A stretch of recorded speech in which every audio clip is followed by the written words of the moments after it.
4-1 overall, 2-0 in conference play. Justin and I rewind the Rutgers game, talk about weekly superlatives and where we feel like we are in the Big Ten. You're listening to the Bucky Report. Welcome to the Bucky Report, your destination for all things Wisconsin Badgers. Authentic takes. Oh my God. Game analysis. Touchdown Badgers! Ring one up! And discussion from the fan perspective. Woo-hoo! Thanks for joining us and on Wisconsin. Welcome into the Bucky Report, your destination for all things Wisconsin Badgers from the fan perspective. We are at the Bucky Report on Twitter. You can email the show at thebuckyreport@gmail.com. We're at the Bucky Report on YouTube and all audio platforms. Justin, we're 2-0, 4-1 in the Big Ten. I was not on the reaction show. I know you guys did the reaction show on Locked On. Listen, I'm happy with it. I know there's a lot of mixed emotions about this and that and what we're doing, but I think it's great, and I'm really excited about the win, first and foremost. But, first of all, I also want to say, I forgot to do this. This is our first show live. We're live tonight on YouTube. So thank you all for joining us. Put your comments in there for sure. We want to hear from you. We're going to put a lot of comments up on the screen today. But yeah, man, Justin, how you feeling? I mean, you've now had a couple days to digest this. I know you did the reaction show. Tell me what you're feeling now. There was a lot of mixed emotions after the game, and we're going to get into that tonight, but where are you right now? Honestly, my attitude and my emotions really haven't changed. My perspective on this is simply this. I think what I've lost with this team is that I lost the idea that there's going to be this massive turning point where we see the team suddenly just start clicking and everything gets smooth.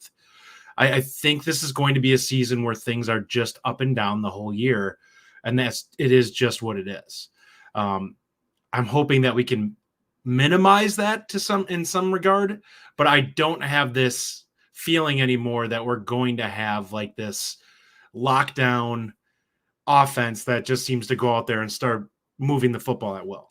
Like there's just been too much. Like if you even look at the drives that we put together, there's just no consistency to them. Like they're kind of a mishmash of different things that come together, whether it's quarterback scrambles or nice runs and then a pass here and there. And it's like, none of this is like, we're just carving the other team up. It's like, it's kind of like a bumbling way to do it, but it's still somewhat explosive in a regard, like meaning the other team's struggling to stop it, even though it's not really something that we would like, we wouldn't draw it up this way and be like, this is good looking football offensively, but it's effective. So it is what it is. And I think what we can look at it is, I take away from it after the last game, Mordecai's really good, man. He just is. Like when you talk about a quarterback that just minimizes, like when something turns to poo, can still make something good out of it.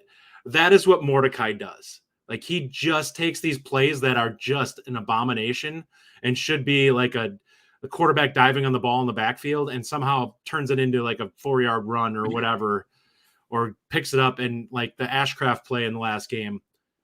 A ball that is a bad snap.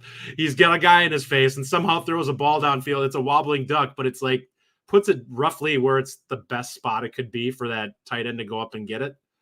And unfortunately didn't catch the ball, but it's like, I can't even believe that he made a play out of that. Like, how many Badger quarterbacks in the past, other than Russell Wilson, get that ball there? Because I can't think of any.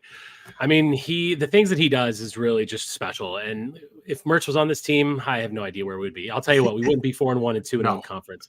But so after the game, I listened to a little bit of your guys' reaction show. I had a couple things I had to do, so I couldn't join in. But I listened to it later, and my emotions kind of changed a bit. At first, I was upset just because it's 24-13. I mean, it was a stodgy game, and it was a lot of difficulty. But I think I'm actually a little bit more on the positive side of things right now. And the reason is because, a lot of discussion about the drop passes, right? A lot of discussion about that. And we're going to talk about that. I understand there was some really bad drops, but I choose to look at this from the perspective of, I'm glad we're getting in those positions. I'm glad Mordecai is finding those receivers in open spots, in positions where when we start winning those 50-50 balls, which we need to do, that's wonderful for us because he finished with 145 yards passing. Well, let's think about if that long ball to Bell or the Green or the Ashcraft, like all those drops, didn't happen, or even half of them didn't happen, it's a close to a 300-yard passing day. Mm-hmm. And I think that's one of the positives to come out of this. I said last week on the show about wanting to see improvement week by week. I understand that we're not going to be this 50-point explosion anymore. I think we've all sort of understood that. So looking at what we have, I want to see improvement. I saw improvement defensively from the run defense, which is excellent. Most definitely. I saw improvement from Mordecai getting rid of the ball faster as well. I saw him, like, especially in the first drive, that was very planned out, 3-step, he delivered the ball. And that made a difference. He was getting in the right spots. The ball was getting in the right spots. Yes, our receivers need to come down with those plays, but I still believe that those changes can happen and those players can get better at that. Because listen, these guys are D1 athletes. You're not coming to Wisconsin and getting in that receiver room if you don't want to catch the ball. Yes, there needs to be better movement and better hand control. But listen, I like that they're in those spots. And at the end of the day, the West is crumbling. We are 2-0. Iowa has one loss. We play them next week. We're going to get into that game a little bit at the end. I mean, I'm okay with this. Brian Scott comes in here and says, I believe this team is starting to play together, offense and defense. To me, that's a big part of the Rutgers game. I feel like that's true. And then Dark Ray comes on and says, that was the best game we played, I thought. If not for the fumbles, that could have been a 38-6 game. Fumbles are bad, but it's fixable mistakes. Still concerned that the passing game is not there yet. So one thing I wanted to put up here was the stat board, and there's a couple things that I wanted to point out on here. Now I just got to find it. So let me pull this comment off. Thank you. There we go. So one of the things on here that I think is really interesting is passing yards per attempt, 4.7. That's not a good number, right? That is not what we want to be. However, think about what that number becomes with less drops, which, look, that's going to get corrected, but we're in the right spot. Another thing we've talked about a lot is penalties. 2 for 25. Massive improvement. Well done to the offensive line. Well done to everybody for not having big penalties. And I think that's so important because, frankly, Justin, we've had a lot of discussion about that. And I feel like that is a nice change that happened. So now, next week, we get better and we get better. We have to keep making improvements, and we're doing that. Yeah, I don't disagree. I mean, the big takeaway I had is I think we all came out of that game being like, and even Ryan and I being kind of annoyed with how the game played out. We controlled the game flat out. Like, this is a Rutgers team that's 4-1 that has actually played pretty well to start this year. And they never really pushed us in that game. I mean, they got a garbage touchdown late because of the stupid turnover, but I mean, whatever. I mean, this is one of those things where we effectively could have just ran them off the field. Like, I mean, we had a pick six. Yes, that was a massive turning point in the game. But this is what we were talking about, and what Ryan and I were talking about going forward for the remainder of the season. What we played against Rutgers is effectively every other team that we're going to be playing going forward. Bad quarterback play with a decent running game and a decent defense. And that's kind of what we're going to be playing out the rest of the season. There's nobody that's going to be able to go out there, and if we get a lead on them, is going to be able to pass the football to win. If we get hot in any of these, like, I look at the way that game played out with Rutgers, it was like close to as bad as it could have gone for us from an offensive execution standpoint. Yeah. And we really weren't pushed. If we even get moderately better in the next game against Iowa, we're scoring 30 points. And I don't know if we'll do that, but I don't think I'm fairly confident that Iowa is not putting up more than 14 on us. Yeah. The Deacon Hill was horrible. 6 for 21, I think he was in the game. And 5 of those completions were to his tight end. They had no completions to their wide receivers in the game. And he put the ball up. He's going to put the ball up for grabs for us. So what we need to do in this game is just not make stupid mistakes. Do what we need to do. I don't believe that the running game is going to be good enough to gash us. So stop the run and try to play with Deacon's head a little bit. And I think you can do that for a quarterback that's very young and doesn't have a lot of reps in live game play. And you could probably get him to throw you a couple. And if that happens, it's going to put us in a massive spot to take advantage of them. Yeah. I just think that when you look at our offense, there's a lot that we've seen where it's not pretty, but it's effective. And I don't think there's any team in the West that you can even say is effective. besides us at this point. Definitely. Yeah, that'll be interesting. We're going to get into the Iowa game. This is one thing that Jack put up here, which is interesting. I haven't confirmed this, but line for Wisconsin, Iowa opened at 4.5, and now it's up to 9.5. So I haven't seen that, but that's crazy. That is a huge line movement. That shows the sharps are basically like, this is a joke. Right. Because we think Wisconsin is significantly better, and Iowa can't score. Is basically what it's going to be, like that -9.5, and it's going to be like an over under of 30. Yeah. All right, so let's get into some more details about the Rutgers game. So offensively, Justin, we're going to do likes and dislikes. So what are things that you liked and disliked? I'll kick this one off. For me, like I mentioned already, quick passes on the first drive. I really liked that Mordecai came out firing, and he came out with quick passes because, as I observed when I went to the Purdue game, the receivers are open right away. You got to make those throws fast, which I really, really liked. Mm-hmm. I think Braelon Allen ran hard. I know he had the big fumble, and that's a killer, right? That's he literally took 7 points off the board. Now Rico Hallman got it back with the pick six, but yeah, very, very uncharacteristic, and I don't like to see that. But I thought he ran hard. I thought the offensive line run blocked really well. There were some mistakes in the pass pro, but I think that was really effective as well. And then let's give a little bit for Jackson Aker, by the way. Wow. Yeah, I mean, he looked really good. I know you guys talked about Jackson Aker. I haven't had a chance to talk about him. I think he looked fantastic. You guys said it, Ryan said it, I think he just looks fresh, right? He looks like he has so much less mileage in those legs. Oh, yeah. But I like his vision. When you saw him, when I rewatched the game, I watched him really carefully. And I thought he really saw those cuts and saw those holes very well. And he can run so hard through them. And sometimes I feel like Braelon can be a little bit indecisive as to which cut he's going to make and which hole he's going to take. And I didn't see that from Aker. Now, I'm not saying Aker is Braelon Allen. I'm not trying to say that. But I do like the fact that when Malusi went down, we really thought, wow, we're in trouble. And now Aker can clearly come in and make that happen. And the last thing I'm going to say before I kick it over to you is Mordecai. He is a gamer and a playmaker. This is what this guy is. The catching crazy errant snaps, making plays out of nothing, knowing when to tuck and run, knowing where to pass, knowing how to throw it away when he needs to. He's making good decisions, which is all you can expect from a guy like that, given the fact that we've had receivers that are dropping balls. I'm so impressed with him.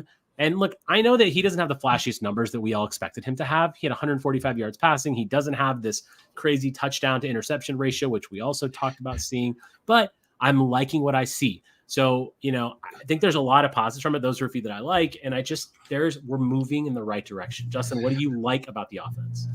Well, I mean, it was Tanner Mordecai. Like he's the reason we won that game. And there's a certain commenter in the field that seems to think that he's below average. If his receivers were helping him out this season, he probably has 5 or 6 more touchdowns on the season. And I would also say that he's probably averaging about 50 yards more a game in passing. He is not being helped by his weapons at all this season. Drops have plagued us this entire season. It's a consistent thing in every game, and it's normally on the deep passes. And yes, he's not perfect. He doesn't make all the best throws, but I will tell you right now, if Graham Mertz is the quarterback in that last game, we have 2 fumbles, because I will guarantee you he botches at least one of those snaps. Yeah, I will guarantee it. He's not athletic enough, and that's the difference. Mordecai is a guy who he minimizes mistakes, and I mean that not necessarily his. He minimizes mistakes, as in when something is not done to book, he can kind of cover it up a little bit and at least make it not a negative. And I think that is a huge asset to what we've had so far. He has kind of been the steadying hand for this team, because they're struggling with this transition. They really are. Like, this is more than what it was. And if we had a quarterback that is less adept at being able to maintain poise, this season could be a train wreck right now. So, yeah. I mean, he's been a big positive to me in terms of, if you watch him on the field, like, it's really impressive to me. And that's one of the things I think that actually could translate to the NFL, is teams seeing him and being like, hey, this is a guy that when things break down and something goes wrong, does not turn it into doesn't throw the ball up for grabs, doesn't do something stupid, and kind of minimizes the damage. And I think that that's a positive if you look at it from a talent evaluator. I don't know what they're going to actually look at him, because statistically he's going to be rough unless we start turning it around in the second half of the season. But I've been impressed with him. And I think, like, it frustrates me because I think he deserves better than what he's seen so far from from this season. Yeah. Ryan Obermeyer says Tanner Mordecai is a winner, period. Poise on and off the field. Zach Bartz, Tanner Mordecai may not be a ceiling raiser as he won't have a 400-yard, 3-touchdown game versus an Ohio State, but his veteran leadership and poise greatly raised the floor. He's handled everything well and with great poise. I think that's a key word, poise, that these guys are saying. And it's really important because that's what you want in the pocket, right? And that's what you want, someone who has that good head on his shoulders, who's going to make the right decision at the right time. And he's the reason we're winning. Justin, dislikes offensively. Where are you dislikes? Well, it's the receiver drops. And once again, there's been a few penalties by the offensive line that we didn't have a lot this time, but Jack Nelson is killing me with his pass blocking. Like watching him, he was a problem in this game again. And it's frustrating to me because it's like, just decide if somebody's going to beat you, only have him beat you one way. I'd rather have him beat you to the outside and have a guy have to get around the edge and come back to Mordecai than have a guy cut inside and get to you and blow the play up. So the way I look at it, the big one to me was drops because there was so much yardage that was left on the field in this game. And it's getting frustrating to this point because I would say 75% of our big pass plays that could have happened this season have been drops. And then a couple of overthrows that are chucked in there too. And it's like, this is brutal. We're leaving if we have half of those plays end up being actual completions, teams are defending us completely different because they're afraid of us being able to attack downfield. Yeah, totally. I mean, I agree with you on the drops. First of all, I'm going to come back to the drops, but snaps. I mean, look, my gosh, good Lord. Yes. I feel like, and I'm actually kind of shocked. I feel like I know we're making a big deal of this, and I know that Ryan also talked about it. And I know a lot of people on our Discord make a big deal of it. And I feel like sometimes the players aren't and the coaches aren't because it's not really changing. Why is this still an issue? And Justin, I almost feel like it got worse. Now they're errant and they're slow. And there's just I'm a big fan of Bortolini. I think he does great on the offensive line, but snapping is not one of those things. I'd like to see Mordecai under center. Why can he not just go under center a few times? There needs to be a situation where this is no longer a problem because against better teams, this will be a problem. Iowa still has a good defense. I know that Iowa's offense is bad and Iowa's defense hasn't been maybe not quite as good as they were last year, but they're still going to give us problems.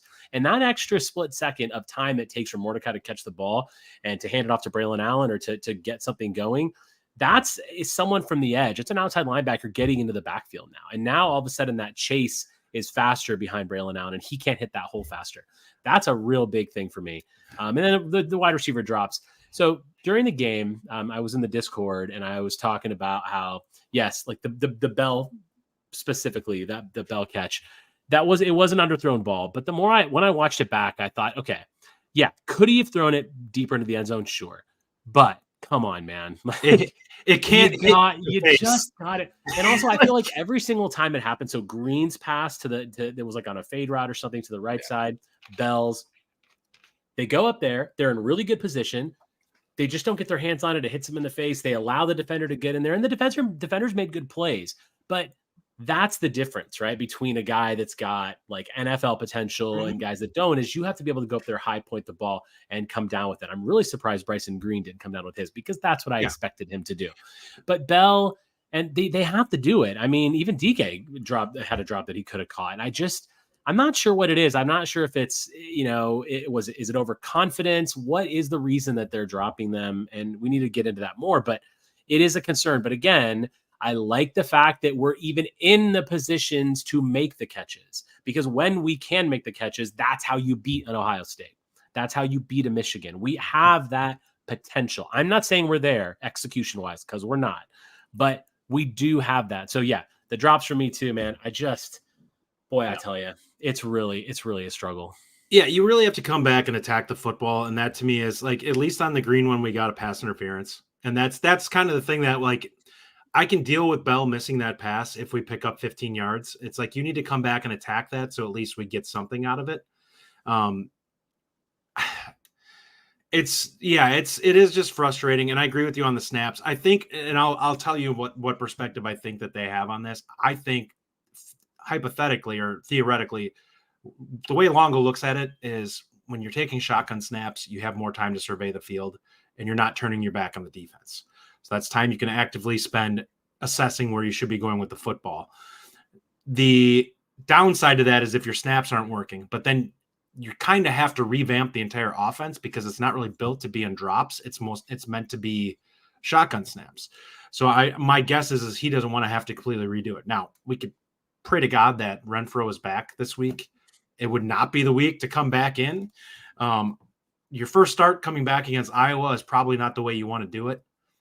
But I don't know, like, how long do we want to do this before something bad happens? Do we really want to lose the Iowa game because we have a botched snap that ends up costing us, whether it be a safety or something else that's stupid here? Like, at some point, it's going to burn us. Like, we've been really lucky because Mordecai's been able to corral him, but at some point, he's going to do something that is going to blow something up in the offense, whether it's he tries to adjust and get the snap and put it into the running back's hands and it gets dropped or something to that effect. But there's going to be a net negative play that happens off of this, and it's going to be a problem for us in a game. Yeah. Nessa says you need to take 3 steps in a hitch if you're under center. Slow shotgun snap is still faster. I see your point, Nessa. I disagree a little bit just because the errant snaps that are going to cost us a turnover is why I think that it's better sometimes to take those extra steps. I get why they do it. I understand the shotgun, and I'm all for it. But when you're not hitting accurate snaps, you're going to have to make a change. And it is something that I just feel like I keep waiting for. Look, the penalties got better, right? We got that. So maybe this game we'll see better snaps. Justin, let's move to defense. What are some of your big takeaways on the positive side? What do you like about our defense? Well, I'm going to go ahead and give the cumulative here. The run defense is great in this game. Like, I think they averaged like 3 yards a carry or something like that. And for a team that came in averaging, what was it? Almost 200 yards a game, like 195 or something like that. I think they had, what did they have in this one? 211? 64 rushing yards. Yep. Yeah. Okay. So they 211 pass, 64 rushing, and they were averaging like 195 coming into this game. So that tells you what we did to them. I think they averaged like 2.8 a carry or something like that. They had 22 carries for 64 yards. At 2.9. Yeah. So, I mean, you can't really ask for better than that against a team that was kind of doing a pretty good job coming in. The pass defense wasn't bad either. Like, we gave up 211 yards, but they really weren't effective. Like, they randomly would hit a play here and there for a chunk of 20 yards or whatever, but there was nothing that really was them carving us up. Like, it was just randomly small or super short completions. And that, like, you're never going to be able to completely hold the team down. If they want to complete passes within 5 yards, it's going to happen. It's just, if you can mitigate them from being able to actually do any damage to you, fine. Rutgers, Iowa, Minnesota, Illinois, none of them are going to be able to nickel and dime you all the way down the field and score consistently. They're not efficient enough to be able to work their way down the field 5 yards at a pop.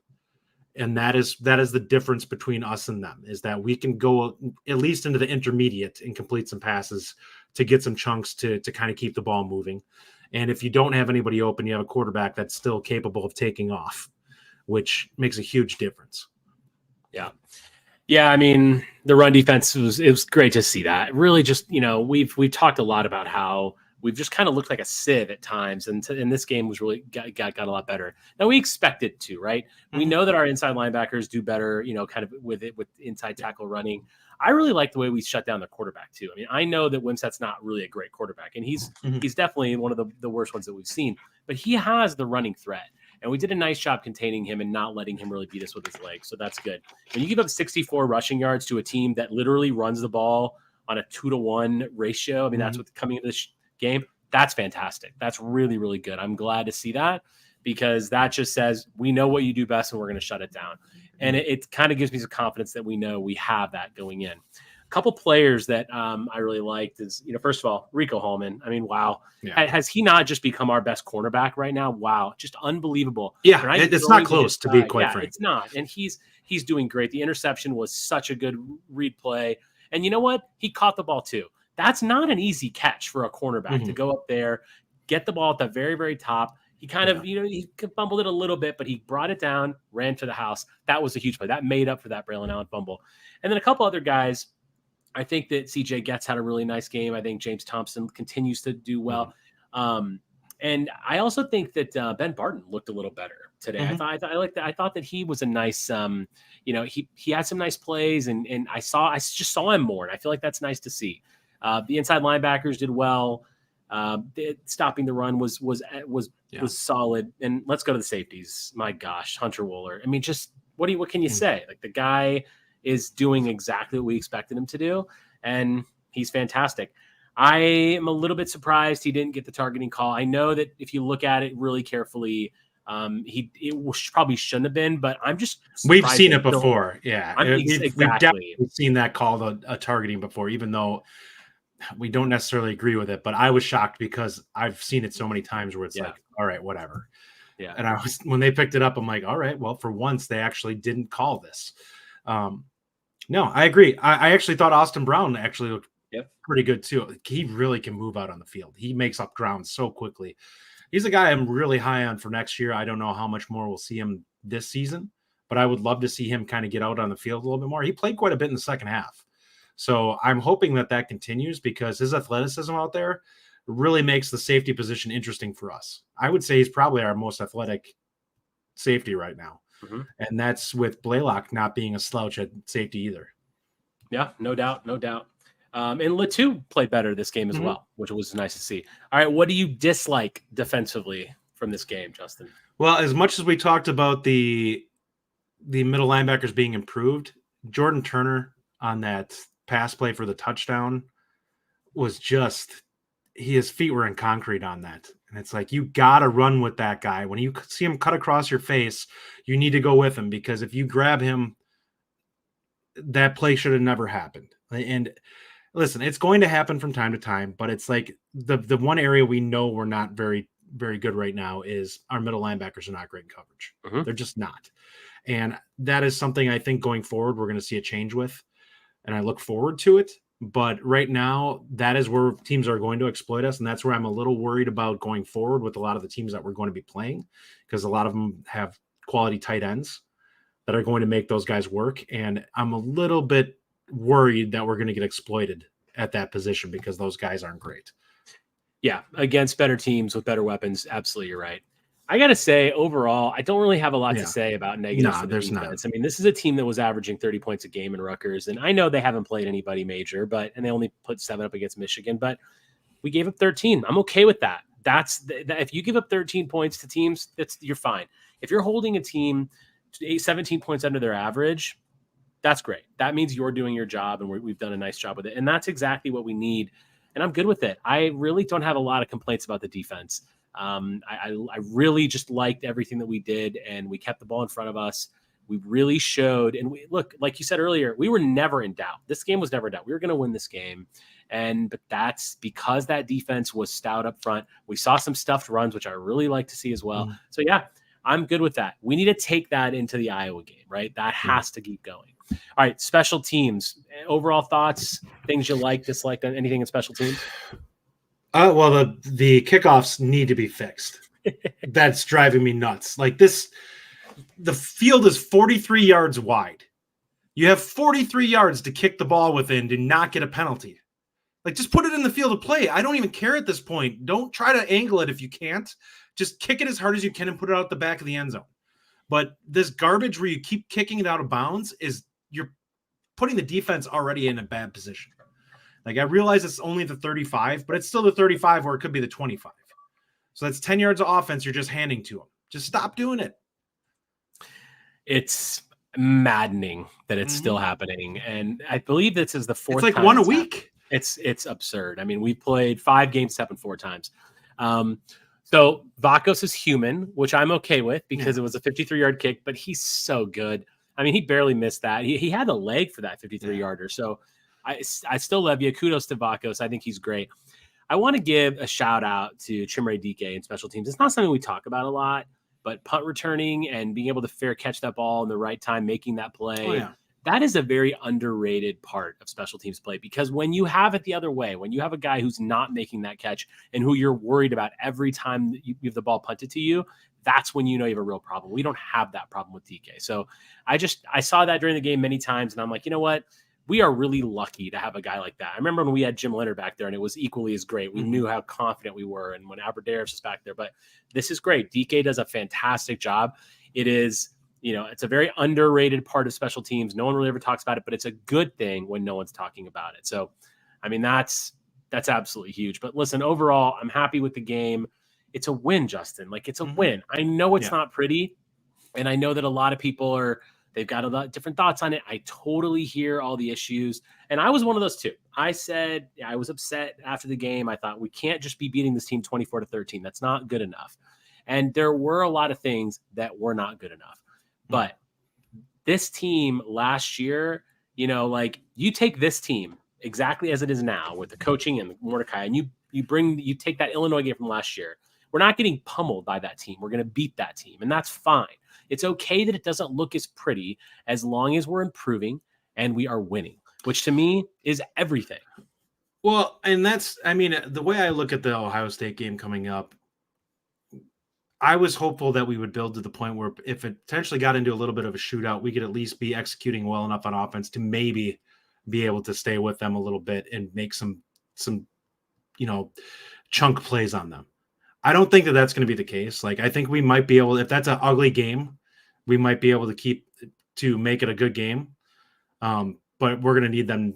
Defense is going to have to really play well. And the defense took a heck of a step this week. This is one of those things where you look at it, and if the defense can play like they played this week, that's a good effort. That's what we need in that game, is for them to be able to not make mistakes and to be in the right position. The offense, we need to see them tighten things up going forward, and the game is fine. Like, I mean, we want to see things be better. We want to see everything start clicking and things to be moving, the perfect throughout this. We need to look at, like, people get this idea that because they've seen a couple of teams do it where they hit the ground running, that's the way everyone should be. And it's just not the case. Like, for every team that goes out there and has a first year, like TCU last year, there's 10 teams that swap coaches and are kind of a work in progress the entire season. And that's fine. We're not losing games while we're trying to experience growth. And I think we still are experiencing growth. There are things that need to become far more consistent. I think we would agree that the drops need to stop. That's probably the next thing that we would say needs to take the step going forward. We cut penalties down this last week. For once, that's not going to probably be one of our three big things. So I'm excited about that. So, going forward, we've got some things to work on that I think if they do pick those things up, that's when we'll suddenly start to see massive growth. Like, if we just start hitting any of these deep shots, which are plays to be had there, like, it's not like he's overthrowing the receiver by 10 yards. These are catchable balls. It's a guy who has to go make a play. And if we make even two of those in this last game, it's a substantially different game. And we're probably talking about how explosive the passing game looks. Like, when was the last time? Like, we're still getting like this was a down game, but for the most part, we've been over 200 yards every week, and we're not really, our attempts haven't skyrocketed compared to what we had previously. So we're still better from a passing context compared to previous years. It's just not where we want it yet. Right, for sure. Definitely not where we want, but slow growth is what we need. All right, let's finish off the Rutgers talk with our weekly superlatives. All right, Justin, kick things off here. Offensive stud. Who's your offensive stud of this week? It was Mordecai. He was the steadying hand that kind of kept the offense from imploding this week. So I definitely think that he held us together, and he's the reason that this game was a win. A couple more things go his way, and he gets a little bit more help, and we win this one running away. Yeah. I'm going to go Will Pauling. 8 catches, 68 yards. Definitely. He had a great game. I think that, he did. And he's kind of that steady Eddie of the receiving core. Really, really nice. He's clearly got a great relationship with Mordecai. They've got a really good chemistry going. We talked about before the season that we kind of thought he was going to end up leading the team in catches, and I think he's going to. Yeah. So that's really nice to see. Really good safety valve. He needs to keep improving, and I want to see him go downfield more too, because why not? Wherever Will Pauling is, he's running good routes. He's making good catches, which is nice. And he's very reliable. He seems to be the one that gets the easiest separation too. Like, he's consistently open. Every time I see the ball go out to him, it's like he's got at least a yard on whoever's covering him. The one thing that we don't do in this offense that I kind of wish we did more for a guy like Pauling is ran more drag routes. This offense really doesn't have a lot of that, like those long crossers. And it's like, man, for a guy like him, if he gets an opportunity to like go on an in cut and start running away from a guy, he's going to do it. And it's like, think how great that'd be to just run a bootleg with Mordecai and have him be able to just kind of throw it out to Pauling with a head of steam. Like that's 15 yards waiting to happen. Crossing patterns are just, I feel like we've been begging for that. Like we need to see more of those for sure. All right, I'll kick this one off. Defensive stud. I'm just going to go with Rico Hallman, even though I really want to go with Wohler too, because Wohler had 9 tackles, which was fantastic. Getz had 3 and a sack, tackle for loss, which was great. He was up there. Brown was up there for me, but I'm going with Rico Hallman because when you got a cornerback like that you're not even throwing him the ball his way because he's that good. He's that locked down on his receiver. And frankly, look, he doesn't make that play, that pick six. That's a different game. I mean, we were really close to being up by a lot with the Braelon Allen fumble. We were really close to being in a really tight game if that play isn't made. So I'm going Rico Hallman for my defensive stud. Yeah, I'm gonna go ahead and I'm gonna agree with you there. I think it's hard not to give a guy who had a pick six the player of the game on the defensive side. So I think you have to give it to him. Like he had that one rough game where he kind of got picked on a little bit, and since then has been locked down. Like he's effectively been you could make the argument that he's been as good as Wohler on defense overall over the course of the season. All right, what is your biggest disappointment of this game? It's gonna be across the board, and I'm gonna just say the drops. So I mean, I'm not gonna go with a specific player, but the drops in general, it was a cumulative effort. So it's just one thing I want to see become better, heading into next week. Hopefully we can have a strong week with the hands. Yeah, for me, it's snaps. I mean, I'm really getting over this. I just think it's going to continue to come back and bite us. We really need to figure it out. And I expect it to. Honestly, I feel like I've spent too much mental time thinking about the snaps. I don't even want to talk about it anymore. I just want it to get better. So it's going to remain my disappointment until things get a little bit improved. Play of the day, I'm going with Rico Hallman. I mean, come on, like that's unbelievable. That's exactly what we needed at the right time. And frankly, we're really lucky because if that's a touchdown, it's a different game. We still are going to win the game, but that just made it a little more comfortable, really pumped up the crowd, pumped up the defense. That's my play of the day. Yeah, that's mine too. I mean, it was the biggest play. Like that was such a huge momentum shift, having us go from being a 10-7 game to being 17-0. And that was a huge gut punch to Rutgers going into the half with that. So that 100% would be the play that I would pick. All right, Justin, who's hot on your list right now? Whose stock is up? Who's doing well? Oh, I think it's got to be Will Pauling, and then the other one is Jack Snacker. He had a great game for his first action out there where he's getting multiple carries. He's a guy that looked really decisive and looked like he ran with really good burst. And I like the vision thing. I think I agree with you to an extent, but I think the other part of it that I like, and there's something we don't always see from Braelon, is even if there's not a great hole there, Acker just attacks it and will push and is like, well, there's not much here, but I'm going to make out of it what I can. We don't tend to see that from Braelon a whole lot. He tends to dance and kind of keep looking for a hole, which is where I talk about his vision a little bit. And it's like, sometimes you just have to use that frame and you just have to be like, all right, I'm going to be a bowling ball and just go through this. And if I get 3 yards here, take the 3 yards over getting 0. Yeah. Totally. I completely agree with you there. I'm going with Rico. I'm going with Aker as well. And you know about Aker, you said it, you really made a good point there about the holes. He also accelerates into those tiny spaces. He's actually hitting them hard. You can see him accelerate into that, which is where you'll see Braelon kind of dancing. And I think, like I said, I think Ben Barton looked nice to me. Just, I want to see different people making plays on the defensive line. I'm also going to go Getz. I think Getz had a really nice game, and he needs to, we've talked about the outside linebacker position. That needs to be something that's kind of shored up. So nice to see that too. I think overall, I liked a lot of the linebacker play. I think Peterson had some disruption in there in the backfield. I like that. Getz looked good, but yeah, I'm happy with that. All right, let's go to who's not, who is down, who's not right now. I don't think anyone played really poor in this game, other than I think we can talk about the snaps again, but other than that, I would say Alex Smith really has struggled this season. And when I look at the guy who's getting picked on most of the time by the other team in the passing game, it seems to be him. And it was a little bit again against Rutgers where, they're crossing patterns or wherever, where it seems like he's trailing the guy and it ends up, we get burned for it for 20 yards or whatever. And he's the guy that's in coverage. And it's, somebody's going to get burned and they're going to attack somebody, but it seems like it's consistently been him so far. And maybe that was something they noticed too, because Forkerin seemed to come in and was playing a lot more until he got hurt. So it might be one of those things where he just is inconsistent. And it's something even the staff has noticed where they're, it's one of those things that they want to see him step up his game. Yeah. For me, I'm going to go Jack Nelson. I think that his pass protection is really just, boy, he got burned. He's been underwhelming this season. Yesterday. He has been. And it's sad because this is a guy that we talked about on the line that was, had pro potential, and that does not appear to be happening right now. So that's a little sad, but game MVP, I'm going Tanner. This is an easy one for me. I have a feeling you're going to do the same thing because I just feel like he's our guy. He's our guy that's winning games. He's doing what Mertz could not do. He's doing what Mertz would not do. And he's making the right play at the right time. These receivers just start catching the ball and you will see this man's numbers explode. Mm-hmm.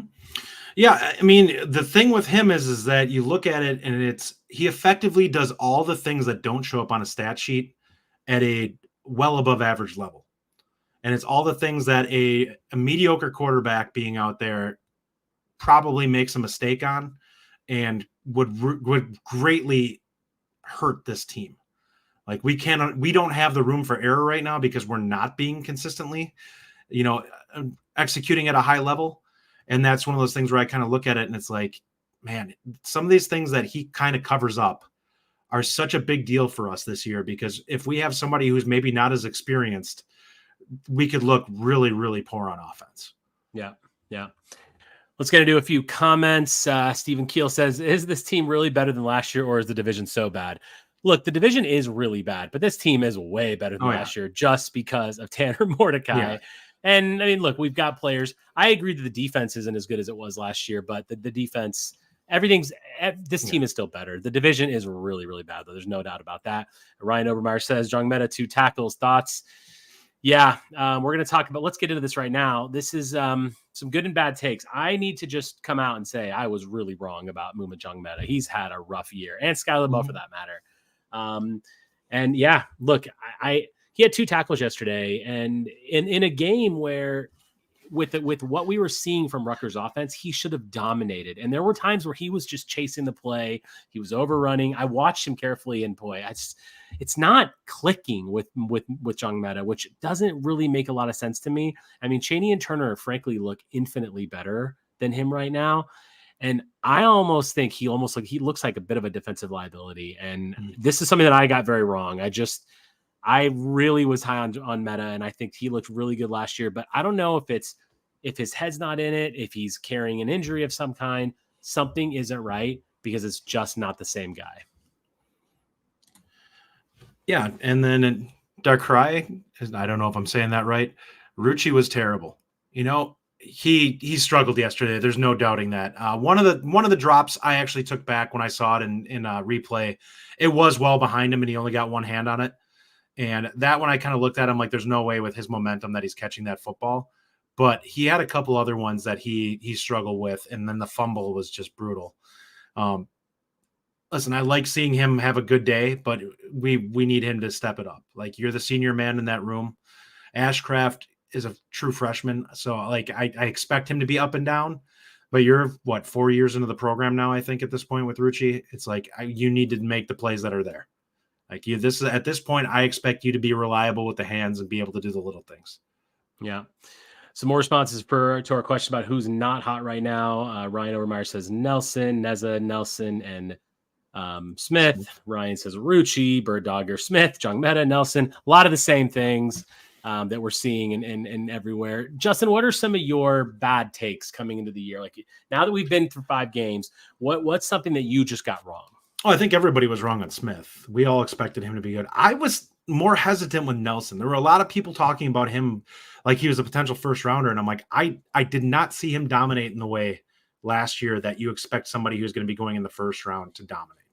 So I was a little less on him than some of the other people were. I think he's got pro measurables, but when I watch him play, I don't see a guy who goes out there like, if you're going to be first round, I expect you to be a brick wall at left tackle. Like you should give up, almost on one hand, how many hurries you give up over the course of a season. Like that's a guy who should probably only give up a sack in the entire year. And it better be against a good pass rusher. And that's when we're talking first round guy. If he wants to be draftable, he's got to at least be reliable. And at this point, he just hasn't been. And then I would say, man, I'm going to look at it. Clearly my Dike perspective was wrong because he ended up, he has improved. He did not have a great last game. That's something I'm hoping does not become a trend, but he has shown that he can be more reliable than most of the other guys and has made most of our big pass plays, to be quite honest right now. I hope everyone's listening. It is 8:16 on the West Coast, and Justin has just admitted that Dike is our wide receiver 1. Let it all be known. This is clearly... We'll see what happens with Pauling. We'll see what happens with Pauling. No. So one guy that I was really wrong about where is Bowlers? Where is TJ Bowlers right now? What is going? I really, really thought that he was going to be the surprise guy that was really going to make an impact. I thought he looked like he was in good shape in the spring game. I don't know what we're missing. And obviously, look, we're just fans, right? So whatever's happening in practice, the coaches know best, and I'm all for it. But I'm just surprised that we're not seeing Bowlers play there. And he was on the sidelines this game. Yeah, this is an interesting one because the way I kind of look at it, I don't know what's going on with him because it sounded like he was kind of rolling in with the ones a little bit in fall camp, and now he's just gone. And it makes me like, you'd think it was potentially an injury thing, but we're not seeing anything on the injury report about him. So it's like, what's going on here? Did something happen? And I don't want to go ahead and, put any rumors out there because we honestly don't know. It's possible that something happened where they're just like, this isn't working the way we wanted it to, and they were trying it out. But he's one of those guys I really thought had an opportunity to kind of be potentially drop down and almost be like an end with a little bit more burst for us. And we just hadn't seen him out there at all. Or maybe they felt somebody else was just better at it. Maybe that's the role that Varner effectively, they're like, well, this guy's, we want you to kind of do the same thing, but he's just doing it better. Right. Evan Gabriel, we're with you on this one. Evan says, I thought Green would be a game changer, a guy that could go up for the ball and get a lot of yards after the catch. Yeah. I mean, Green has been, he had one good play yesterday, but for the most part, a little bit disappointing. Yeah. I just thought that should be that guy. The 50-50 balls have got to be Green's.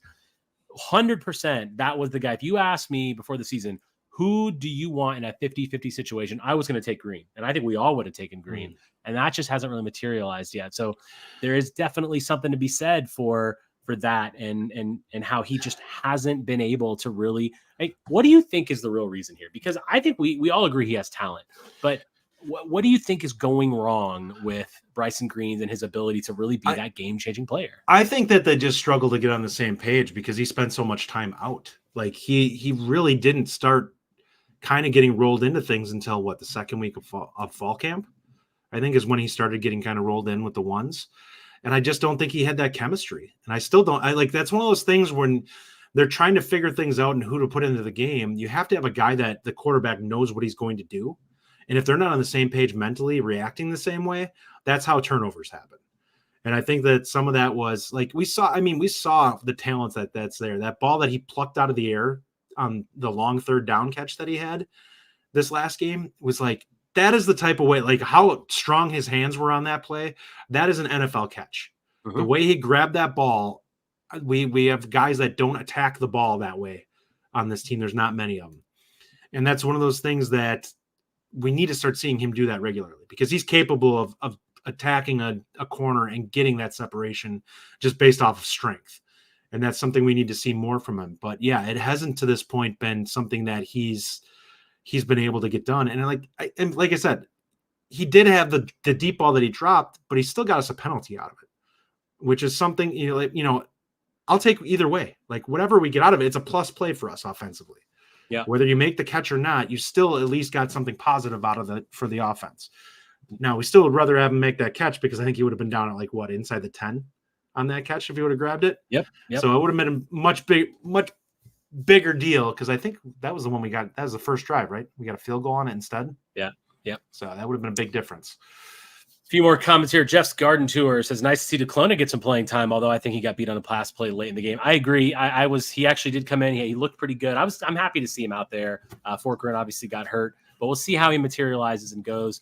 Jeff also says, you guys keep harping on Green not making huge catches, but nobody really is except Dike and Pauling. I hear what you're saying there, Jeff. I think my retort is that we had just expected more out of Green than the other guys. And because of what he did at his previous school and just because of the way he looks, it just kind of felt like he was really going to be that. Mm-hmm. Evan says, I was disappointed that CJ Williams couldn't string 2 good games together. I was surprised to not see his name on the stat sheet either. And I don't really know what. Do we see how many reps he had? He didn't seem like he was out there much. I know, and I didn't look at that number, but I'm curious because that is something that is because look, he looked really, really good. And I want to finish our Rutgers discussion before we move on to our next segment with Zach Bartz. Their 5 games this year were 4-1 and favorites to win the West. Their 5 games last year were 2-3, fired Chris, and got ran off our home field versus Illinois. We aren't perfect, but far better. And Zach, I think this sums up. This sums up really kind of where I think Justin and I both are, and is that at the end of the day, it's not exactly what we want, but we are winning games. We have the exact record that I think most people thought we would have had, including myself at this point.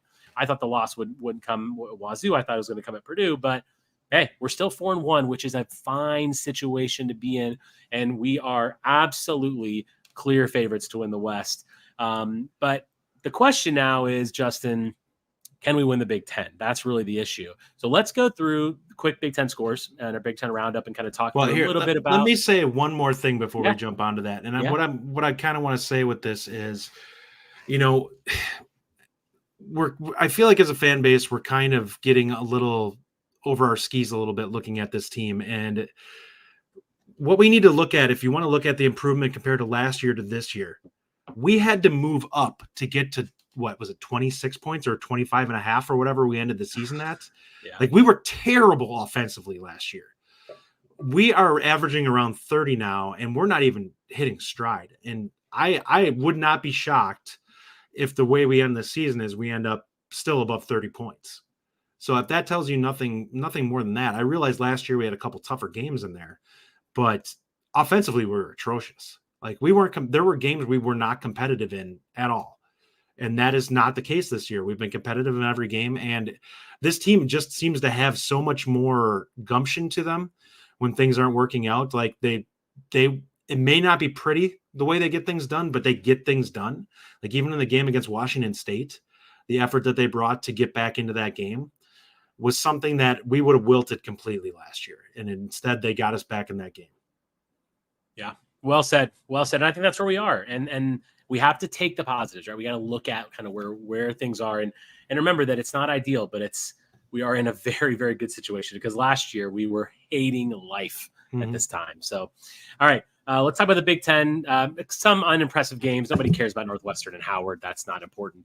Nebraska beat Illinois 20-7. Illinois is just bad. Nebraska actually looked pretty good in that game defensively. And the offense that leaves a lot to be desired. Them and Rutgers are kind of similar in some regards. Neither of those teams were a train wreck offensively. Watching the two of them go, but I'm feeling a lot better about the Illinois game. Which at the beginning of the season, I was like, okay, we've got that sandwich between Iowa and Ohio State, but Illinois really is struggling. My gosh. Yeah, we talk about bad takes. Saying Altmaier is going to be a good quarterback was an absolutely horrible take by the people that threw that out there. Yeah, for sure. Okay, Ohio State 37, Maryland 17. This was actually interesting. This was a really, really close game, and I was kind of watching it on the side while watching the Badger game, and then Ohio State just kind of blew up in the end. But they are very, very gettable. I feel like this is Jeff's Garden Tour actually said OSU's a gettable game. Will it happen? I mean, I think it can at this point. Yeah, McCord doesn't really look that impressive. And yes, they are still Ohio State. Marvin Harrison Jr. is incredible. He's incredible. And he's going to give our guys fits. And I hope Rico Hallman is on him and does whatever he can. But it's not going to be easy. But man, this is the year that I think we actually might be able to get this done. Now, let's give Maryland credit. They're a pretty good team. They're not going to do anything in the East, though, given the teams that are in there. But kudos to them for keeping it a close game in Columbus, by the way. But yeah, this might be a year that Ohio State is a little bit beatable. The way I look at it is you have to put that game on McCord. Like what we have to do is just not make mistakes defensively, and the offense needs to continue to stay positive, because that's one of those games. If you don't have busted coverages and stuff like that and let receivers run free, and you force McCord to have to make pro throws, that's where I think you can turn that game, because I'm not sure he's a guy that's capable of doing that consistently. And that's where they've struggled. Like against Notre Dame, that's kind of the way that game played out. They kept putting it on his shoulders. And yeah, like he made plays, but it was more Notre Dame not finishing that game than it was Ohio State truly winning it. Like there was a pick that should have happened at the end of that game that would have sealed the deal. That game belonged to Notre Dame. Yeah, that is absolutely Notre Dame lost that game 100%. I mean, you're right. There's a couple games now that really Ohio State's looked. It's interesting. I mean, you look at the schedule. And the team we're going to talk about next, Iowa. Iowa's coming up next. They beat Purdue 20-14. We've already seen Purdue. We know there's not too much to write. Purdue shot themselves in the foot, but they absolutely did, because Iowa. Yikes. Okay, let's talk about Michigan really quick too. Michigan 52, Minnesota 10. Love to see Minnesota get beat by 42 points. That's just great. Michigan looks to be the class of the East. Do you agree, or do you think Penn State is the class of the East? They might be the class of the country right now. Like it's them or Georgia probably right now overall nationally. I look at those two teams, and they're the ones that when they need to turn it on, I think they can turn it on against just about anybody. And that's where they're different than pretty much everybody else. There's not another team that besides those two that I look at that is probably less mistake prone. Those two are the ones that can probably play the cleanest football overall, meaning they can be the most dominant in the course of a game, whereas a lot of the other teams have some warts. So the way I kind of look at it is they are probably if I had to do my poll, it would be Michigan number one. And they didn't even play a particularly pretty game that game. It's just when you get 2 pick sixes in that game, they didn't have to turn the gas up on offense at all. They just ran their offense and blew Minnesota off the field. Michigan looks really good. I hope we get a chance to play them in the Big Ten championship game. I think that's what's going to happen. They're going to end up beating Ohio State and Penn State, and they're going to be in that game. I think we're going to be in that game. Are we as good as Michigan? No, we're not. And we're going to have to take a lot of steps to get there if we want to beat Michigan. But hopefully we're in a position where we're playing our best football at the end of the year, which is all we can really ask for. We have to be playing our best football. So like I said, Iowa 20-14. Deacon Hill is just not going to be the guy. We know Deacon Hill. He's a guy that we're somewhat familiar with. And it's not pretty at Iowa. So that's our next week opponent. This is a Bill Woj from Twitter put this up there, and I wanted to read this out. Here are your 3 things for the Iowa game, which we're going to do our 3 things in the middle of this week. Do not throw the ball in the vicinity of Cooper DeJean. Do not punt the ball to Cooper DeJean, and cover Eric Gall Jr. There aren't a lot of great players that Iowa has. They have a couple, and as long as we can, if we play our game and we're even a little bit better than we were this game, and we just make slight improvements, I'm really not worried about this Iowa game at all. Where are you at going into this rivalry week with us? A huge game. It's a must win if you want to win the West. I think we can agree to that. They have 1 loss, we have none. If we win this game, we're pretty much to the point where we've got a 2-game cushion on the West. We're looking like we're going to win it. Are you nervous about this game? What are your initial thoughts? And the way I look at this game is, as long as we don't give up the ball and turnovers on our own side, we'll be fine in this game. Because that is where we'll get burned, is if we give up either give their defense points or we give up the ball where it's within scoring range. If we don't have turnovers like that in this game, I feel very confident we'll win, because I just don't think they can move the football. I think they're just bad on offense. Like, the offensive line is okay, but they're a lot like Rutgers. They're not going to run it down our throats. They don't have the talent there to be able to do that. They don't have any really viable wide receivers that you look at. The kid that they got from Ohio State, he wasn't even at the last game. So really it's their tight end, and that's it. And if you only have one guy to cover, that's going to make things a lot more simple. Yeah, this is the mistake. It's all about mistakes in this game. That turnover margin is going to be critical, like you said. It's all about not shooting yourself in the foot, which is what Purdue did. So the penalties have to be where they were this game. The snaps got to be a little bit better. We can't turn the ball over. We can't fumble inside the 5-yard line. That's how Iowa will get you, right? Is if we play our game and our receivers, and if we're running good routes and Tanner Mordecai does what Tanner Mordecai has been doing, which he's been bossing everything for the last few games, that's it, right? That is where we need to be. And it's all about not shooting yourself in the foot. Now, I'm also very glad this game's in Madison. I know that Iowa's not the greatest team, but I don't want to go to Iowa City and play that game. That's not an easy place to play. So this is great. This kind of kicks off a stretch that we identified early in the year of, the Iowa, Illinois, Ohio State. Now, Illinois is not looking as good, but it is a road game. So we have to bring that up. We have to comment on that. But yeah, like this kind of kicks us off for the tail end of the season. And this is going to be the stretch that defines whether or not we're going to win the West and be able to challenge for the Big Ten. Because if you lose to Iowa and you lose to Illinois or anything like that, now you're in that situation where we're going to have to fight to win the division. This is a must get for us. This will put the West to bed, in my opinion. We win this game. No one else that has less than 2 losses if we beat Iowa. At that point, we're in the driver's seat. But yeah, just don't beat yourself. We are better than this team. We are absolutely better than this team. We have a way better quarterback. We've got way better skill positions.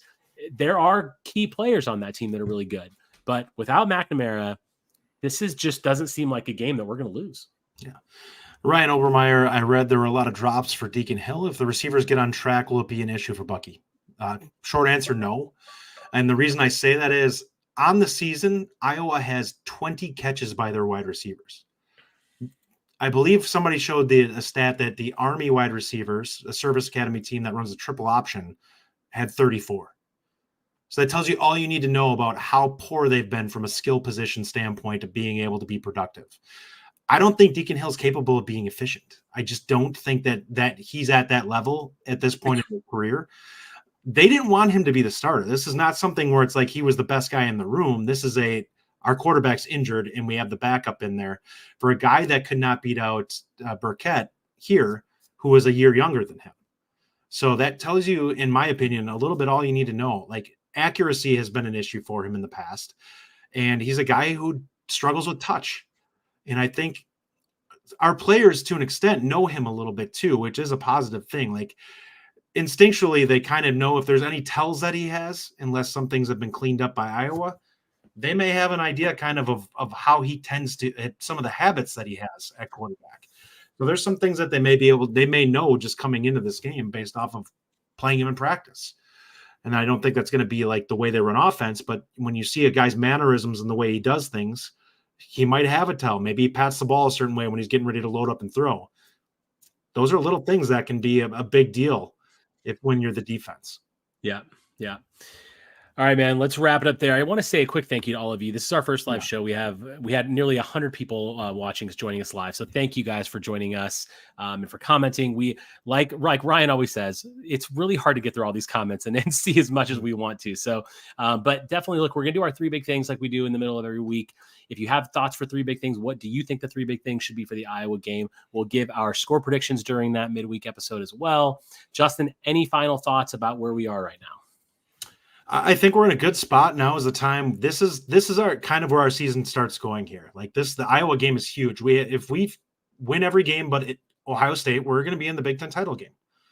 We'll have 1 loss. Everyone else will have multiple losses. So let's get it done. Let's get ourselves an opportunity there to find ourselves into a good bowl game, and then find a way to continue to get better the rest of the season and get our opportunity to hopefully have a good bowl game against a good opponent where we can hopefully get a good confidence building win heading into next year. And this is the last time that we're going to have a walk into a Big Ten championship game, because that's certainly not going to happen anymore. So let's take advantage of this. Let's actually say, okay, yeah, absolutely. We win the West. It's 1 game. It's 1 game. Anything can happen in 1 game. We're not as good as Michigan. We're not as good as Ohio State. We're not as good as Penn State. But it's 1 game, and it's at the end of the year where we will continuously get better. That's going to be 12 games with Longo continuing to build this air raid offense. It's 12 games of Tanner Mordecai connecting with his receivers. Hopefully we continue to see catches get better and snaps get better.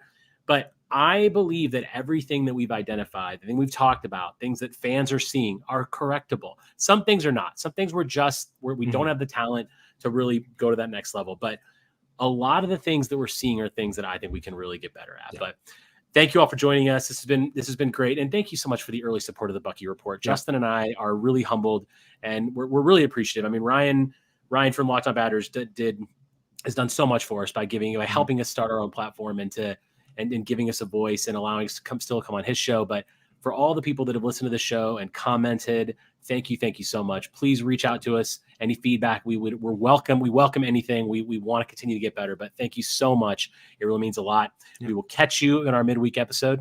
You've been listening to the Bucky Report. Remember to hit like and subscribe, guys. Thank you.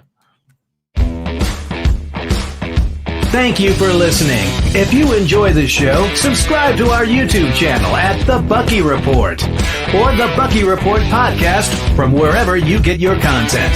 Until next time, on Wisconsin!